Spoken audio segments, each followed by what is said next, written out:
నమస్తే అండి, నేను మీ ఏడుగొండలు. ఎందరో మహానుభావులు యూట్యూబ్ ఛానల్, అదేవిధంగా మన ఊరు బ్రహ్మచారి యూట్యూబ్ ఛానల్. మాకు వచ్చిన విధంగా మహానుభావులతో కాసేపు చర్చా వేదిక పెట్టుకోవాలనే సంకల్పంతో మరి కొన్ని వాళ్ళ జీవిత అనుభవాలను మీకు చూపించే ప్రయత్నం చేశాను. అదేవిధంగా ఎక్కడెక్కడ మహానుభావులు చాలా గ్రామాల్లో నాటికి అప్పట్లో మహాభక్తులు ఎలా ఉండేవాళ్ళు, ఇప్పటికి కూడా అలా కొంతమంది ఉన్నారు. మరి వారిని పరిచయం చేసే ప్రయత్నంలోనే ఈరోజు మనము కొల్మూరు రామదాసుల వారిని కలవడం జరిగింది. వారు మనం ఇప్పటికే చూసాము కాటిసీను సత్య అర్చన నాటకాన్ని కూడా ప్రదర్శించడం జరిగింది. మనము కళాకారుల దగ్గరికి వచ్చాం కనుక ఇప్పటి వరకు వారి జీవిత విశేషాలను కొన్ని పంచుకునే ప్రయత్నం చేశాము. ఇప్పుడు వారి నుంచి కొన్ని పద్యాలను కూడా మనం రాబడుకునే ప్రయత్నం చేద్దాము. రెండో వీడియో మీకు అందిస్తున్నాను. వారి గాత్రం నుంచి మనం ఆ కాటిసీన్ పద్యంతో ప్రారంభం చేద్దామని నా ఆలోచన. గురువు గారు, మీరు అక్కడ వచ్చిన కూడా మీ ఇంట్లో చక్కటి ఫోటో కనిపించింది. ఒక కాటిసీన్ అంటే ఎంత గొప్పవాడైనా అక్కడికి చేరవలసింది కనుక ఆ పద్యాన్ని ఒకసారి మాకు మా వీక్షకుల కోసం వినిపించే ప్రయత్నం చేస్తారని కోరుకుంటున్నాను. ఆ పద్యం ఒక చక్రవర్తి అయిన చక్రవర్తులు ఆరు చక్రవర్తులు హరిశ్చంద్ర చక్రవర్తి చాలా గొప్పవాడు, సత్యశీలుడు. అతని యొక్క రాజ్యాన్ని ఆయన సర్వార్థాన్ని విశ్వామిత్రునికి దారవోసి సత్యం కొరకు ఆయన ఒక కాటికాపరి ఉద్యోగము, ఒక కడజాతి వారి దగ్గర ఆయన కాటికాపరిగా కుదిరిండు. ఆ సత్యం కొరకు ఆ పదవి చేసిన ఆ యొక్క సందర్భాలను ఆ హరిశ్చంద్రుడు చెప్పిన మాట ఆయన అనుభవాన్ని గురించి నాకు తోచింది నేను చెప్తున్నాను. మాయావేయ జగంబే నిత్యమని సంపాదించి మోహంబునలో ఆహా సగము కాలుతూ నిత్య నిర్వన సగము కాలుతూ నిత్య నిర్వన పైకి లేచిన ఈ శివమును ప్రాణిగా భావించింది కదా. ఆహా ఈ కళేబరపు దుస్థితి ఎంత జాలిని కొలిపెడింది కదా, ఎంత జాలిని కొలిపెడింది కదా. మాయావేయ జగంగే నిత్యమని సంభావించి మోహంబునలో నా ఇల్లాలనే నా కుమారుడనే ప్రాణంబుండు నందాక ఎంతో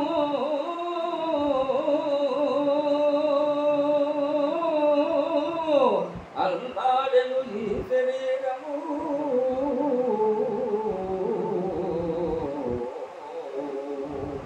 ఎంతో అల్లాడిన ఈ శరీరము ఇప్పుడు ఎందు ఈ కట్టెలను కాలుతో ఆ ఇల్లాడును రాదు, పుత్రుడు తోడైరారు తప్పింపన వెంబడి.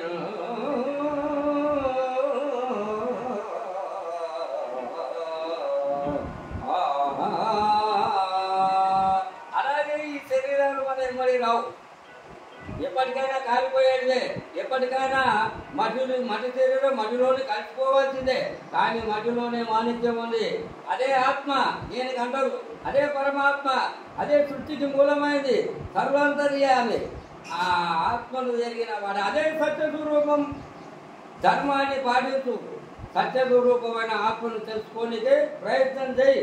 జీవన్ముక్తుడుగా మళ్ళీ నువ్వు జన్మ రాకుండా చేసుకో, జన్మకు రాకడా పోకడా లేకుండా చెప్పుకొని జగన మరణమైనటువంటి పరమాత్మను చేరుకోనికే ఉపాయం చెప్పుకో. అటువంటి సద్గురువులను చెంతకు చేరు, నీ జన్మ సాఫల్యం చేసుకో, ముక్తిని పొందు.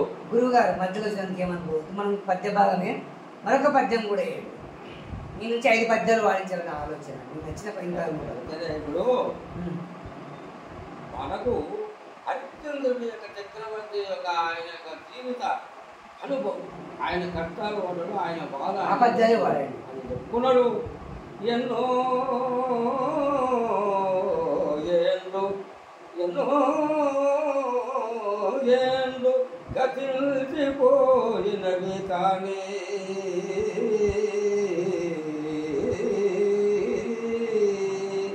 ఈ శ్మశాన తలిన్ కన్నులు మూచిన మందభాగ్యుడు ఒకడు ఒకడు ఒకడైనను లేచినాడు అగడా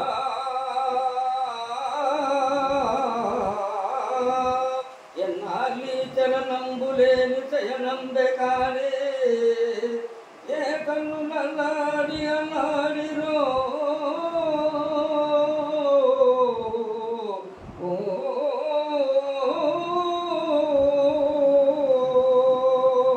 ఏ తన్ను నల్లాడి అల్లాడిరో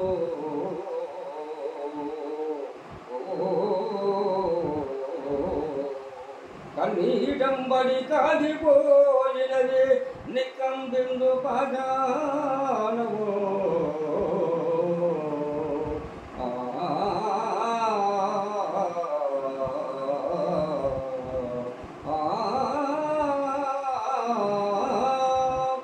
మన శరీరం కొరకు ఎంతో తల్లారిపోతుంటాం.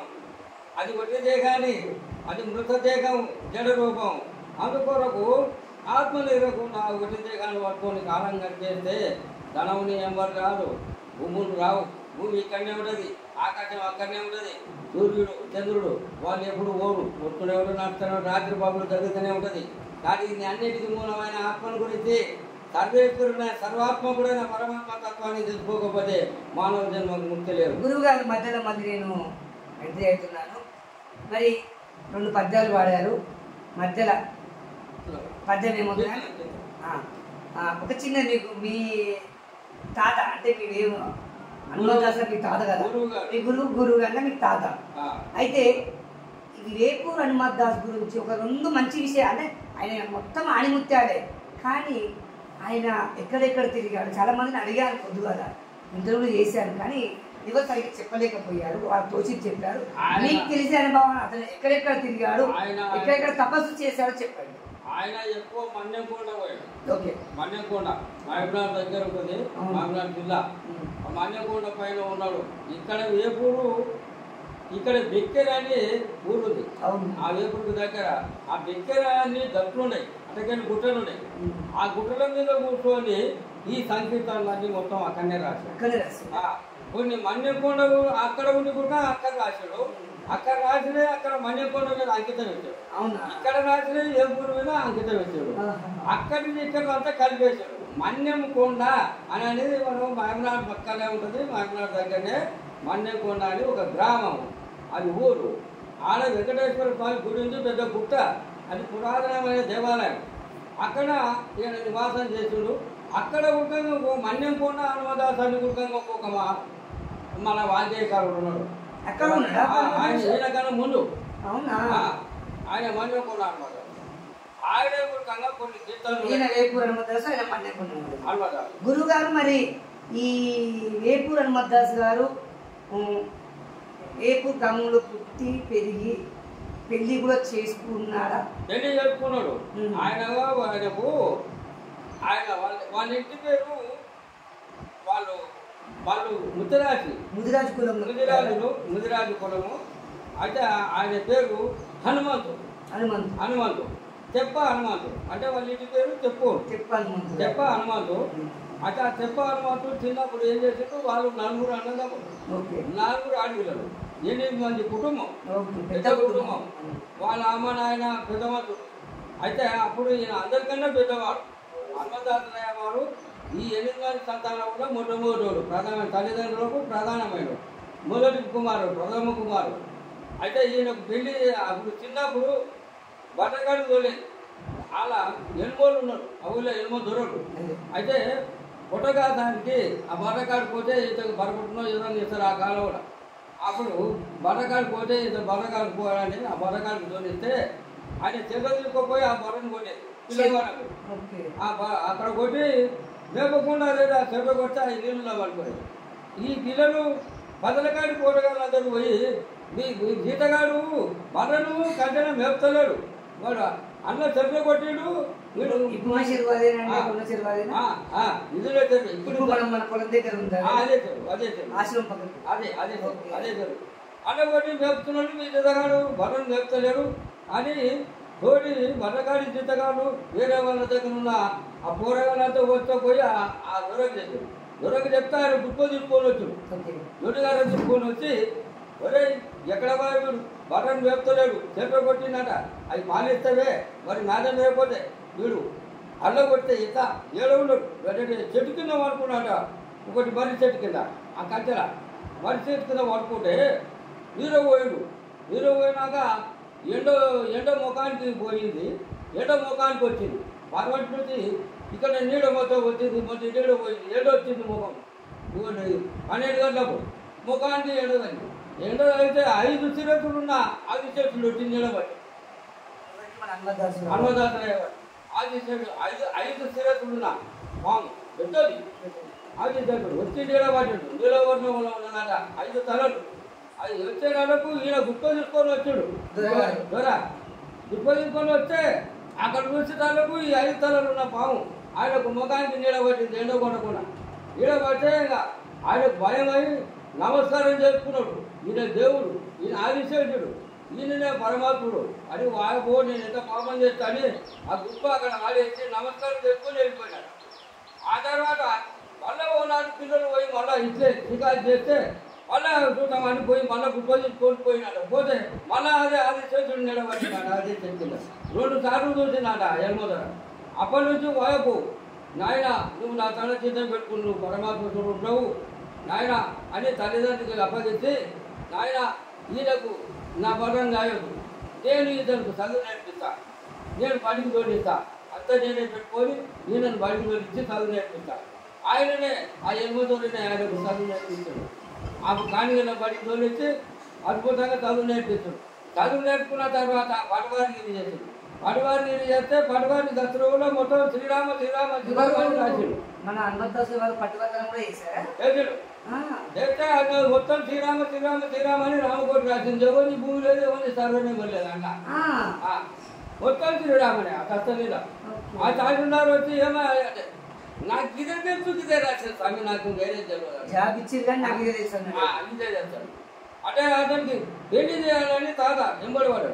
నేను పెళ్లి చేసుకోను, నా కొద్దు పెళ్లి, నా కొద్దు పెళ్లి తాత అంటే ఎట్టటే చేసుకోవు, నువ్వు పెద్దోళ్ళు చేసుకోకపోతే చిన్నోళ్ళకి పిల్లలు ఎట్లెత్తారు, నీ కొరకు వాళ్ళందరూ పాడు కావాలా, నువ్వు ఎట్టటే చేసుకోవని తాత గట్టిగా పట్టాడు.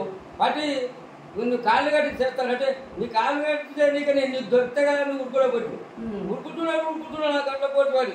అప్పుడు ఈ కాలంలో ఇప్పుడు మొత్తం చెట్లే ఊళ్ళో పోయిన దగ్గర ఊరు కనపడకపోయింది ఆ కాలంలో. ఇప్పుడే మొత్తం కూడా రాజ్యమైంది.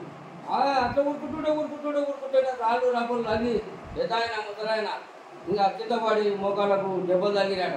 దెబ్బలు తగిలితే అయ్యో కృష్ణ రామ నాయన నువ్వు అట్లా ఉరుకుతున్నావు అని అని కింద పడితే ఆయన రాముడు లేక కనపడ్డాడు, కృష్ణుడు లేక కనపడ్డాడు. వాళ్ళ తాతకు రామ కృష్ణ అని పిలిచినాడు. పిలిస్తే దగ్గర వచ్చాడు. వచ్చి తాతయ్య నువ్వు చెప్పినట్టు చేసుకుంటా, ఇంకా రాముడు కృష్ణుడు నీదే నాయన, నువ్వు రాముడిగా కనపడుతున్నావు, కృష్ణుడిగా కనపడుతున్నావు, నాకు అన్నకేమో నా చెట్టువారా లేకపోతే నాకన్నా కనికట ఏంది కాదు, ఇదే మహిమ, నా మనవడు రాముడు, నా మనవడు కృష్ణుడు, ఆయనే దేవుడు అని ఆయన తాత మాట చేయకుండా ఆ దెబ్బలు తగినప్పుడు ఆయన ఎప్పుడు ముట్టుకున్నాడు. ఆయన దెబ్బలు మారిపోయి ఆడ గాయం లేదు, రక్తం లేదు. ఇటువంటి మహిమలు చూస్తాడు మహానుభావుడు. నీళ్ళగా పండుకునేది, నీళ్ళ మీద ఆసనం వేసుకొని కూర్చునేది, ఇల్లులో పోయి కూర్చునేది, ఎన్ని గంటలైనా కూర్చునేది, బావిలో పోయి లోపల కూర్చునేది అడుగున. అట్లా గాలి లేచిపోయేది, అనుమాతం గాలి లేచిపోయేది. ఎట్లా నిలబడ్డాడు అట్లా లేచిపోయేది. ఆ ఊళ్ళో పోయి వాళ్ళంటే ఆ ఊళ్ళో దిగేది, ఎడ దిగాలంటే అక్కడ దిగేది.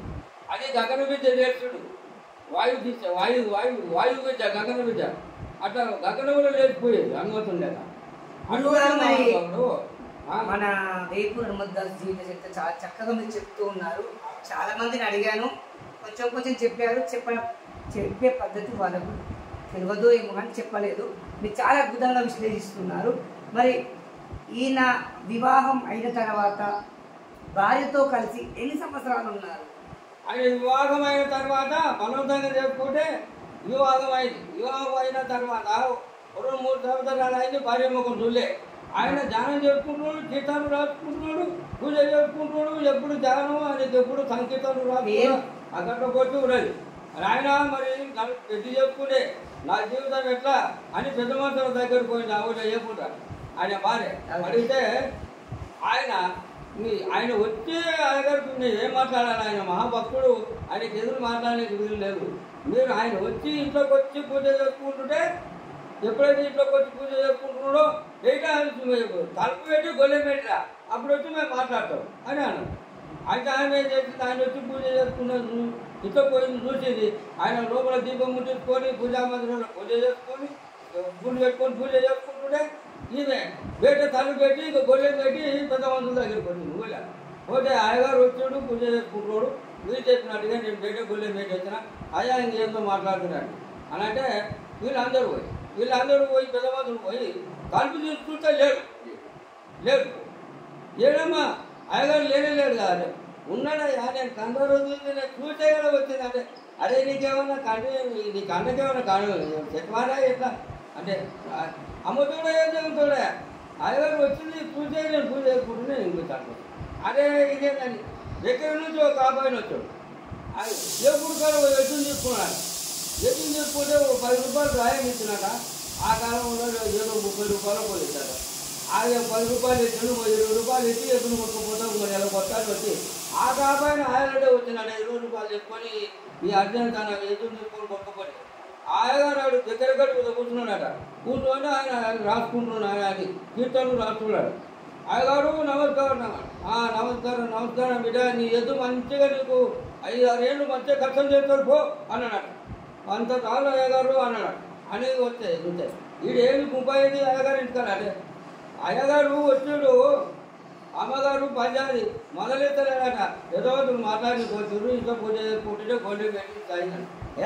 ఏం మాట్లాడతారా అయ్యగారు అలా గట్టు మీద కూర్చున్నాడు. ఎక్కడ గట్టు మీద కూర్చున్నాడు. నేను ఇప్పుడు మాట్లాడి వస్తున్నాను, నేను దండం పెట్టి వస్తున్నా. నీ ఎద్దు 10 ఏళ్ళు చేస్తారు పో, నేను ముసలేదైనా ఇంకో 5-6 ఏళ్ళు చేస్తారు పో, నీకు మంచి లాభం పంట మంచిగా పడుతుంది ఆశీర్వాదం మంచి వస్తున్నా. ఏం మాట్లాడుతున్నాడు అని అంటే ఆయన ఉన్నాడు అయ్యగారు అంటే వీడు ఇట్లా ఉన్నాడు అంటారు. అరే ఉన్నాడని ఆమె అంటారు.